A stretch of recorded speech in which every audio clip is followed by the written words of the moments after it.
আস্তাগফিরুল্লাহ, আস্তাগফিরুল্লাহ, আস্তাগফিরুল্লাহ। হাঁটছি, চলছি, ড্রাইভিং করছি, বাস স্টেশনে অপেক্ষা করছি, ফিলিং স্টেশনে ফুয়েল নিচ্ছি, পড়বো আস্তাগফিরুল্লাহ। কি পড়বো? আস্তাগফিরুল্লাহ।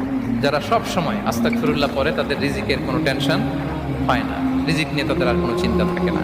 আল্লাহ নবী নূহ আলাইহিস সালাম যিনি ওনার জাতিগোষ্ঠীকে বলেছিলেন, ফাকুলতু আস্তাগফিরু রাব্বাকুম ইন্নাহু কানা গাফফারা, তোমরা বেশি বেশি ইস্তেগফার করো, তিনি ক্ষমাশীল।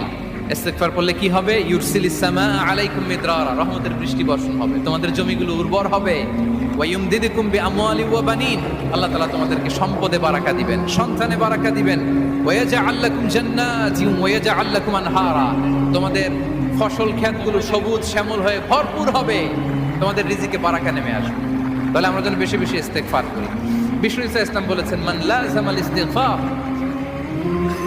জাআল আল্লাহু লাকুম মিন কুল্লি দীকিন মাখরাজা ওয়া মিন কুল্লি হাম্মিন ফারাজা ওয়া ইয়ারযুকহু মিন হাইসু লা ইয়াহতাসিব। যে সব সময় ইস্তেগফার করে তার কোনো টেনশন থাকে না, তার জীবনে দুশ্চিন্তা আসে না, আর এমন জায়গা থেকে আল্লাহ রিজিকের বন্দোবস্ত করে যেটা সে কল্পনাও করে না।